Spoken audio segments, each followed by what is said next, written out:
at 6 p.m. London time. I am in Miami right now, and beautiful weather, really hot. And We have our guest today that we were waiting for a long time. His name is David. We're going to see him in a minute.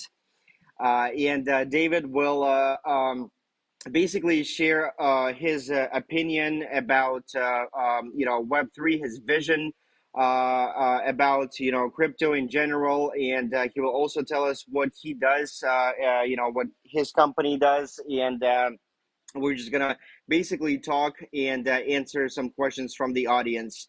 Can we, Lena? Let's invite David so everybody can see him. Perfect. Hi, David. Hi, how are you? Good, good. Doing great. How are you? Doing good. Glad to be here. Thank you so much. I forgot to say that we have met David at the conference in Miami, correct?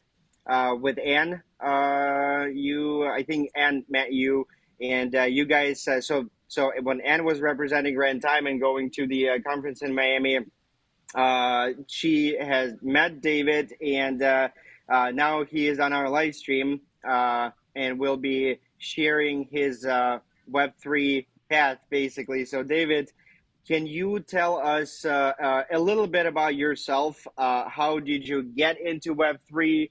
What do you do right now? Just to, some little information about you so people will know. Sure. So just like everyone in the millennial generation, I looked for a path to go to college and got into business admin. I thought that my life would end up in a Web 2 world before I discovered blockchain. But I started a company in 2016 where it would be kind of like virtual reality for interior designs clients. And I had already read a book called Ready Player One. So my idea for these assets that we were creating for these interior designers was that we would keep them for future sale on some marketplace that would develop in the future. And I had written this in my contract. Little did I know it would be coined NFTs, non-fungible tokens. So later down the road, I started to get into NFTs and blockchain investing a little bit here and there. I've been through, this is my third bear market. I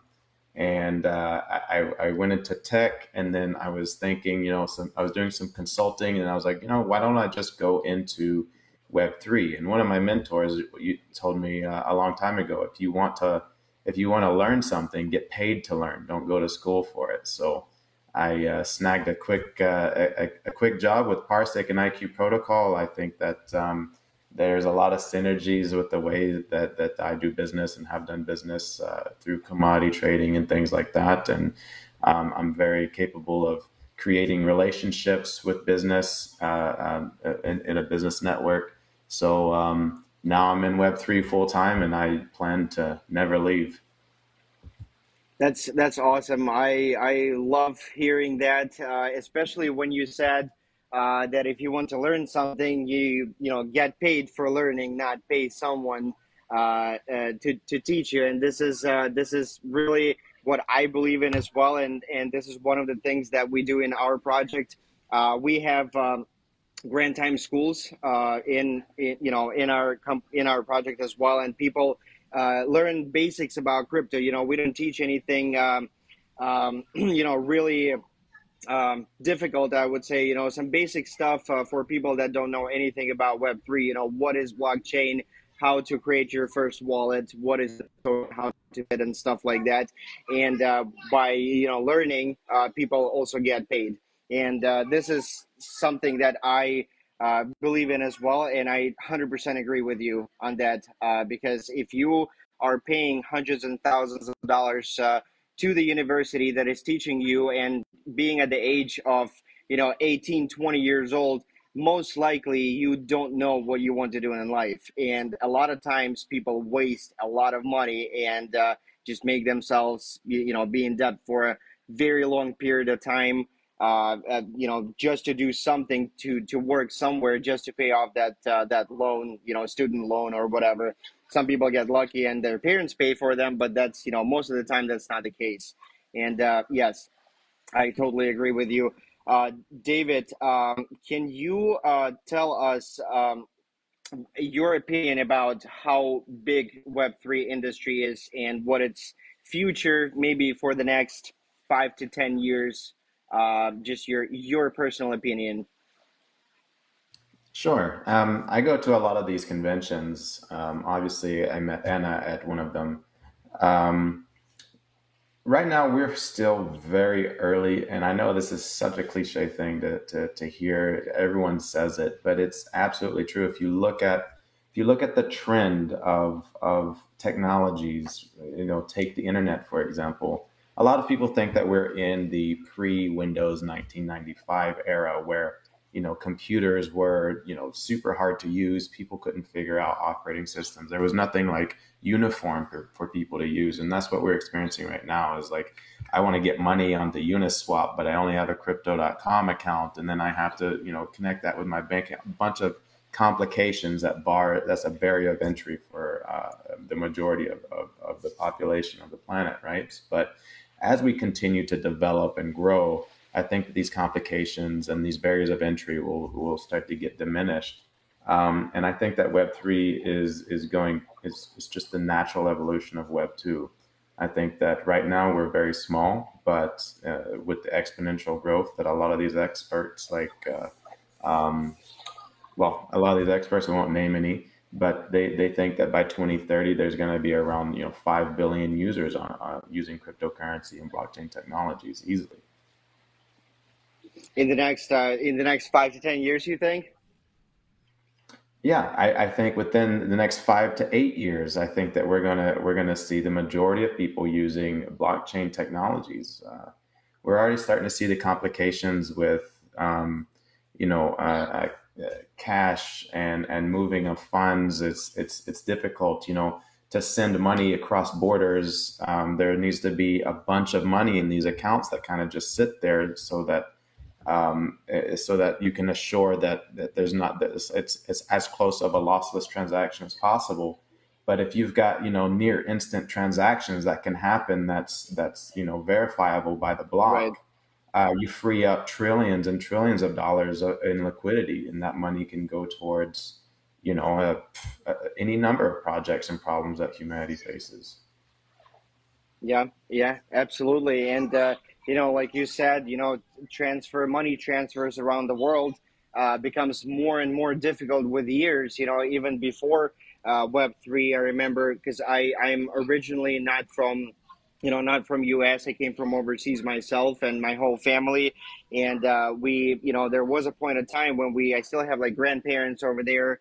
And a big part of my family, and every time I wanted to send money overseas, it was a problem. This year you can send it through MoneyGram.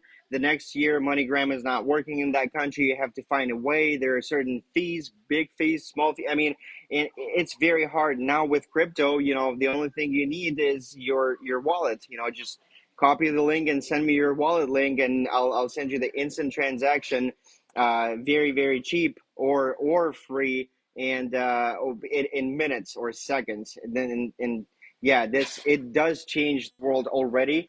And the question that I also wanted to ask you, David, what do you think? What would you tell people that always ask? Let's say now we're in a bear market, and as an example, we'll take the price of Bitcoin. Because everybody knows about Bitcoin. We've been at times when Bitcoin would hit 60,000, and we've been in times when it was like now it's 20,000 or less. And bear market happens all the time. Not just in crypto, but in economy in general. And every time we see the prices of big tokens or coins going really low, like right now, let's say people are thinking that this is it. This is the end. It's never going to go up, and people don't buy. Or believe in certain cryptos when they really need to buy them, in order to make money, but they start buying when it's at the top. And this is something that, you know, some people, I would say the less amount of people, if we take the in general, are understanding that and buying the the cheap when the prices are very low, but they're afraid when they're high. So how would you explain it to the person that just got into Web3 and everybody around him is talking about that? Okay, well, this is it. Like, don't like, keep your money, don't waste your money, don't buy anything right now. It will go up later, or it will not go up at all. Like, what is your answer to this situation on market right now? How do you basically explain that once we're in the bear market, this is the actual time when we need to invest and we need to spend our money on certain coins? Well, like following the trends, during the .com bust, a lot of companies suffered 80% losses, and then those are the Amazons of today. So you're with innovation, you're always going to have um, the previous the previous people and companies trying to halt the innovation because it hurts their bottom line. So obviously there's going to be FUD. Like it's funny because there's a certain individual who said, Bitcoin is a scam, and then the next day when Bitcoin dips, goes and becomes the largest purchaser of Bitcoin for that entire month. So the Yeah. innovation is here, and I would suggest just invest what you can, and don't go all in, and obviously Right. take your profits and things like that. But if you believe in the decentralized nature, if you believe in the revolution of finance and technology, absolutely pick your projects that are building good technology. Try to stay away from a bunch of hype and FUD, and really do your research. But I would say to the people that are just getting in now, absolutely pick your favorite projects based off of fundamentals, and stay away from hype. Yeah. And talking about hype, when I went to Bitcoin conference recently, a couple of months ago, in I think it was in Miami as well, right? When I went there, there were like hundreds or thousands of people there. Most of the people that I noticed were younger, probably 18 to 20 years old, new in crypto. And what I did not like is that all the influencers or famous, like, billionaires that were speakers on that conference were only talking about Bitcoin, and were saying that this is the only thing that you need to buy, and this is the only thing that will live for a very long time. And I'm listening to this, like, I have Bitcoin, I love Bitcoin, and I think it's got a great future, but at the same time, I don't think that this is the only thing that we need to look at. What is your vision on that? Are you like a fan of top dogs, Bitcoin, Ethereum, or whatever, the top coins that we see, or you believe that there are other projects that are live now, but people just simply don't know about them because those influencers on YouTube and different conferences only talk about those bigger guys. So basically, marketing. There's a lot more marketing money that goes into bigger coins like that. So what do you think? Are you um, would you say that we only need to invest or think about bigger coins, or there are other ones as well? The bigger projects are great, right? Like the top 25, there are some coins in there that are strictly hype community coins, which have their place in the society, in this Web3 revolution. And then there are also coins in there that have fundamentals. And then there are also some coins that probably shouldn't be in there. I like Bitcoin, but it's not like Bitcoin is not the only technology that's going to revolutionize the world. That's kind of like saying, this blender is the only thing that can make, smoothies. Exactly. Therefore, we should only ever buy this blender. to drink. This is the only drink we're ever going to drink. So I absolutely Right. think that there are coins out there that have these amazing technologies like PARSIQ with this lightning fast blockchain data API, real time and historical data that just works at the infrastructure level so that developers don't have to build a solution so they can focus on their core product. It saves months of development, right? And lots of costs. And then there's IQ Protocol Right. that does NFT renting, right? And that's also an infrastructure layer level so that you, instead of just buy, sell, and trade, you also have the rental market. There are tons Right. of other great that obviously I'm partial to the ones that I work with, IQ Protocol and Parsec, but I mean Obviously, yeah. there are a lot of other ones that I really enjoy as well that have great fundamentals and technology. Since you started talking about parsing and renting and stuff, can you tell us a little more about NFT renting and NFT and metaverse in general and its future?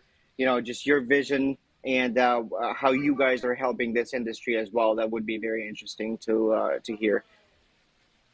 Yeah, so actually, IQ Protocol was built out of Parsec trying to figure out the tokenomics for a SaaS model.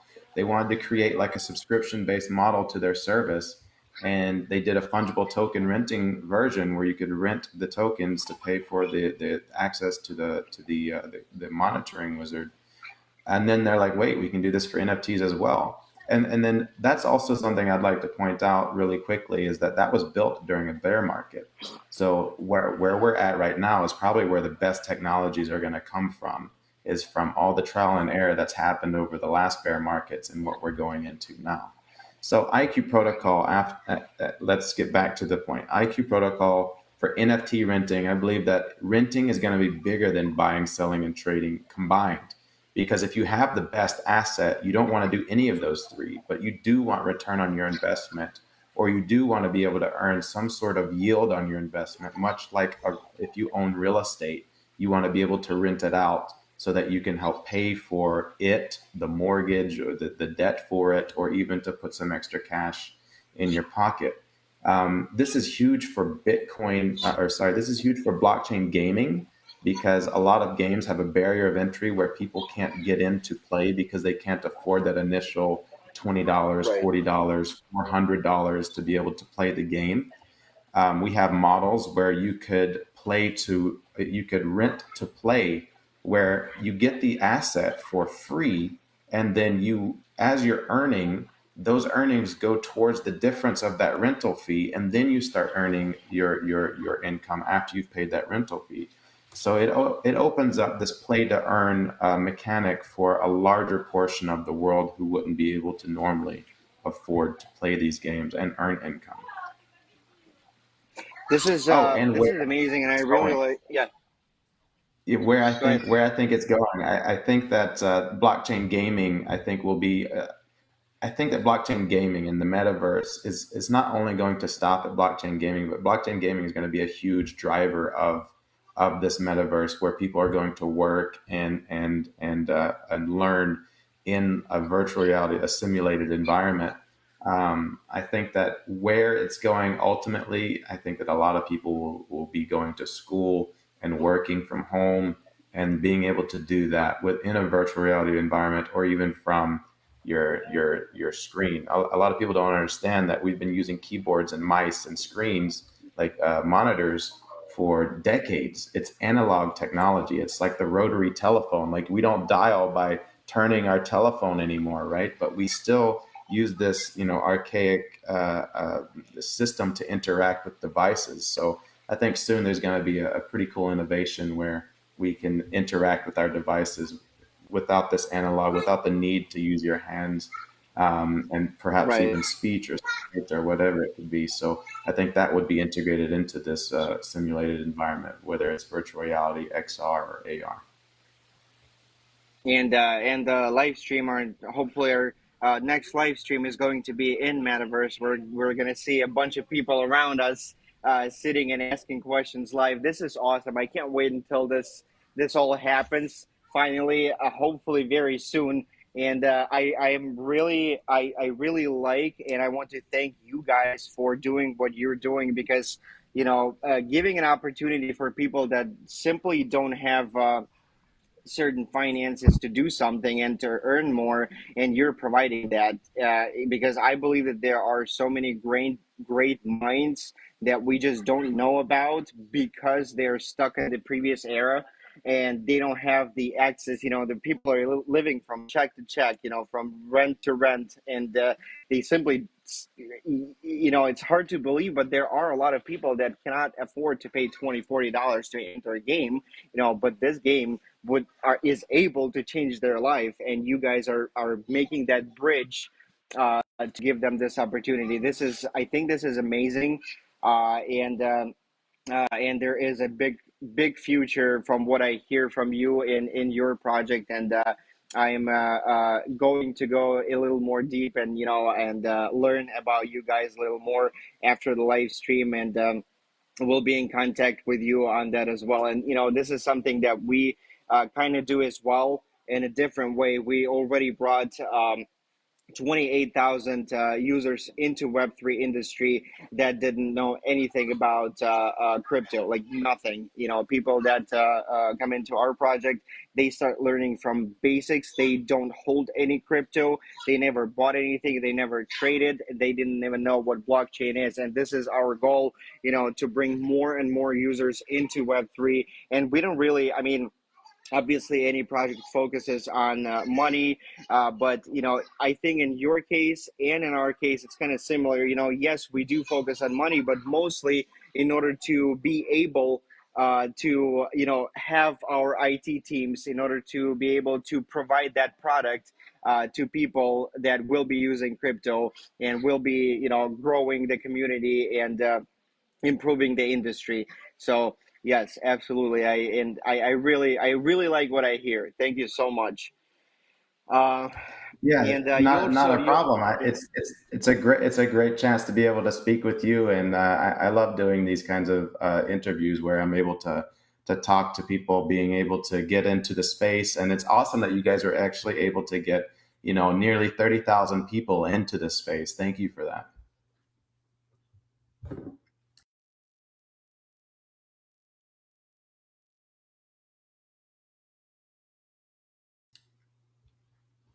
I think I lost you, Olga. Did we lose? Did we lose him? Sounds like it, yes. I Okay. see that the picture is frozen, and so Well, should I we mean, maybe move on to the questions? sure. Go ahead. I can start answering questions. All right. So the first one to read out is at sorry, 1 second.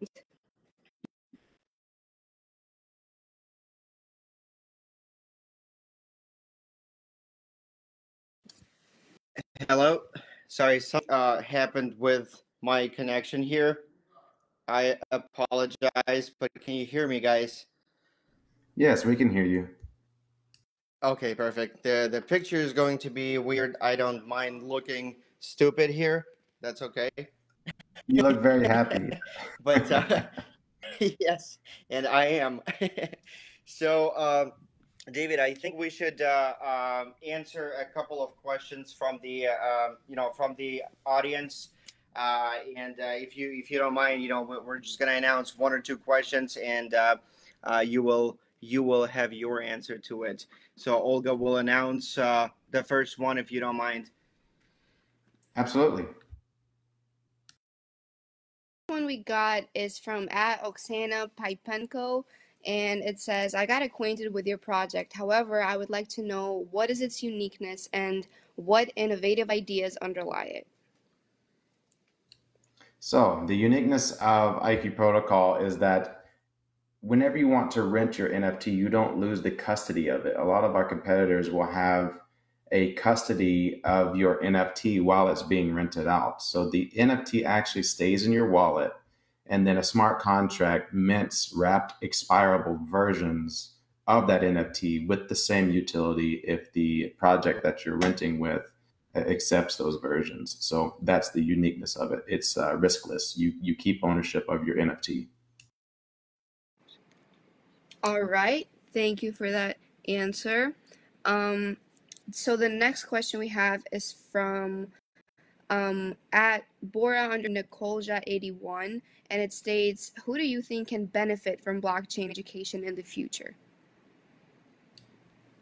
Okay, so I can take his question in two ways, like blockchain education as in learning about the blockchain. I think that a lot of developers that are in Web 2 can move into the space fairly easily. But if we're talking about education that's on the blockchain, and utilizing blockchain technology and also in the VR space, I think that people that live remotely, that don't have access to perhaps a school that's nearby, that might need some sort of institutionalized education, like where there's a teacher, and then there's also other resources like counseling and things like that. So I think that a lot of communities that are remote, and also a lot of communities that don't have access to, let's say, good teaching resources, where they might be able to access teaching resources from a 3D environment, where there's a teacher teaching something, where they're able to show them. Let's take like medicine, for example. If you want to learn about the human anatomy, you might be able to have like a 3D model representing a human body, and then really get an in-depth view of it. Like, it's almost practice, right? So instead of looking at a book and a 2D image, you're able to kind of see that image in 3D. So I think that the possibilities are unlimited. Beautiful answer. And then the last question that we're going to announce today states, well, first of all, she's complimenting us. She says, very interesting broadcast. And then it says, David, summing up, what would you recommend to all the participants of our project, such as what can we develop, what can we pay attention to, any advice? Yeah, absolutely. Pay attention to the companies that are building blockchain infrastructure. They're essentially building Web3. They're building the blockchain. I would suggest really looking into data providers, infrastructure providers, dev tool providers, people that are actually giving the picks and the shovels for there's a famous story in the States, is that there was a gold rush a long time ago, and everyone tried to move out west to go and mine gold. But the only people who made money were the people that were selling the picks and shovels. So really find and narrow down those companies and those projects that are selling the picks and shovels to build the blockchain. I think that that's a very successful move. Thank you, David. I totally agree on that. And again, here's my happy face, always smiling. I think we're we're going to finish up on this last question. Thank you very much for joining today's live and answering all the questions, my questions and questions of the participants. And again, I want to say I really like your vision and what the project does, and how you guys are, your role in blockchain in general. And I think you guys have got a great future, and I will be one of the people that will be always looking at the project and being a part of it as well. So thank you, and I don't want to see myself on this screen anymore, especially like this. So I think we'll be finishing up today. All right. It was a pleasure, and I'm glad to come back anytime. Thank you. Day, we'll definitely schedule one more live with you soon, I think. So we'll be in contact. Okay. Bye, everybody, and thanks for joining in. Thank you. Ciao.